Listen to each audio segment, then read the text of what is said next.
Hyderabad Panjagutta road ప్రమాదం కేసులో మరో ట్విస్ట్. సస్పెండ్ అయిన పంజగుట్ట ఇన్స్పెక్టర్ కోసం పోలీసులు గాలింపు చర్యలు చేపట్టారు. ఇప్పటికే ఇన్స్పెక్టర్ దుర్గారావుపై కేసు నమోదు కాగా సోహెల్ పారిపోయేందుకు సహకరించిన వారిపై కేసులు నమోదయ్యాయి.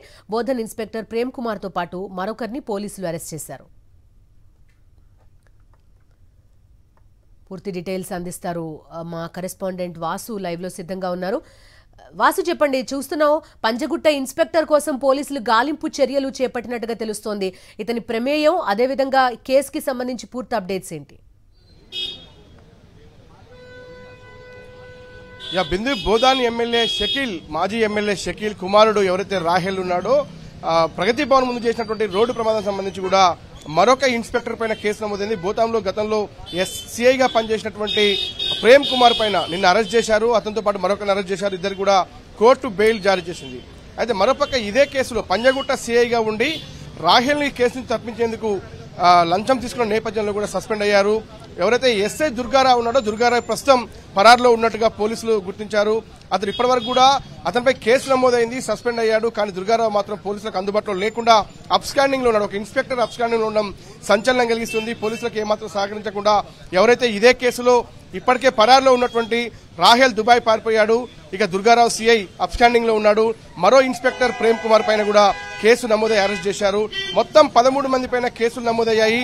ఎవరైతే రాహెల్ హైదరాబాద్ నుంచి దుబాయ్ పారిపోయేందుకు సహకరించారో వాళ్ళ తండ్రి మాజీ ఎమ్మెల్యే షకీల్ పైన కూడా కేసు నమోదైంది. వాళ్ళ బంధువులపైన మొత్తం 13 మందిని కేసులో చేర్చారు. ఇప్పటికి పలువురిని అరెస్ట్ చేశారు. కానీ మిగతా వారిని కూడా త్వరలో అరెస్ట్ చేసేందుకు చూస్తున్నారు.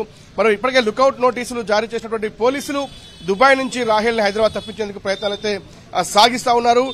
అవసరమైతే సోహెల్ తండ్రికి సంబంధించినటువంటి వ్యవహారంలో కూడా ఇంకా ఎంతమంది కుటుంబ సభ్యులు, డ్రైవర్ గా పెట్టినటువంటి వ్యక్తులు ఎవరు, ఆ సీసీ కెమెరా ఫుటేజ్ లో పూర్తి ఆధారాలు సేకరించారు. ఇంకా ఎవరెవరి పాత్ర ఉందన్న అంశానికి సంబంధించి కూడా ఇద్దరు ఇన్స్పెక్టర్ల కాల్ లిస్ట్ తో పాటు ఇతర నాయకులు, సహకరించిన మిగతా పోలీస్ సిబ్బంది పైన కూడా పూర్తి స్థాయిలో దర్యాప్తు సాగుతోంది. మరికొన్ని కీలక అరెస్టులు కూడా జరిగే అవకాశాలు కనిపిస్తా ఉన్నాయి. వాసు, ఒక్క యాక్సిడెంట్ కేసు, ఒక్క కేసు ఇంతమంది కొంత కుదుపుకు కారణమైంది. డిపార్ట్మెంట్ లో కూడా సిఐ, ఎస్ఐ స్థాయి వ్యక్తులు సస్పెన్షన్ కి గురి కావడం, అట్ ద సేమ్ టైం వాళ్ళు అబ్స్కాండింగ్ లో ఉండడం కూడా చర్చ జరుగుతోంది. ఖచ్చితంగా కూడా ఒక చిన్న యాక్సిడెంట్ కేసు సంబంధించి ఒక నిర్లక్ష్యం కారణంగా ఒక మాజీ ఎమ్మెల్యే కుమారుడు చేసినటువంటి యాక్సిడెంట్ లో కూడా పోలీసులు ఇన్వాల్వ్ అయ్యి అతను తప్పించేందుకు ఏ స్థాయిలో ప్రలోభాలకు గురయ్యారనేది ఈ కేసులో చాలా స్పష్టంగా అర్థమవుతుంది. ఇద్దరు ఇన్స్పెక్టర్లు ప్రస్తుతం అరెస్ట్ కావడం, వాళ్ళపైన కేసులు నమోదు కావడం, మరోపక్క ఒక ఇన్స్పెక్టర్ స్థాయి అధికారి పరారీలో ఉండడం చూస్తా ఉంటే ఖచ్చితంగా దీని వెనకాల పెద్దల హస్తం ఉందనేది మాత్రం చాలా స్పష్టమవుతోంది. 13 మంది కేసులు నమోదైన నేపథ్యంలో తండ్రి ఎవరైతే మాజీ ఎమ్మెల్యే టీఆర్ఎస్ నేతకు సంబంధించి కూడా కేసు నమోదైంది. కాబట్టి కేసును చాలా సీరియస్ గా తీసుకున్నారు పోలీసులు. డీసీపీ స్థాయి నుంచి కూడా హైదరాబాద్ సిపి శ్రీనివాసరెడ్డి కూడా మానిటరింగ్ చేస్తా ఉన్నారు.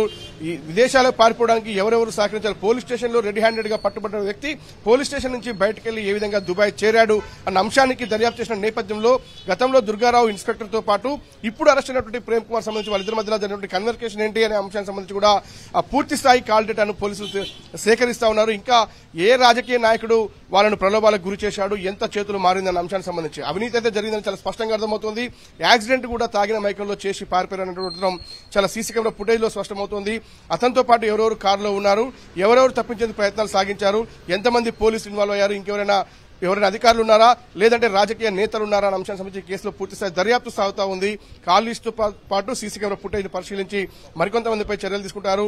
రాహెల్ దుబాయ్ పారిపోయిన నేపథ్యంలో లుకౌట్ నోటీసులు జారీ చేసి హైదరాబాద్ రప్పించే ప్రయత్నాలు పోలీసులు సాగిస్తున్నారు. అతను పోలీసుల అదుపులోకి వస్తే మాత్రం ఇన్స్పెక్టర్ దుర్గారావు అరెస్ట్ అయితే మాత్రం మరికొన్ని పేర్లు కూడా వెలుగులోకి వచ్చే అవకాశం చాలా స్పష్టంగా అనిపిస్తుంది. ఇది మాత్రం హైదరాబాద్ లో ఉన్నటువంటి పోలీసు ఉన్నతాధికారులను మాత్రం ఇది పెద్ద సవాల్గా మారింది.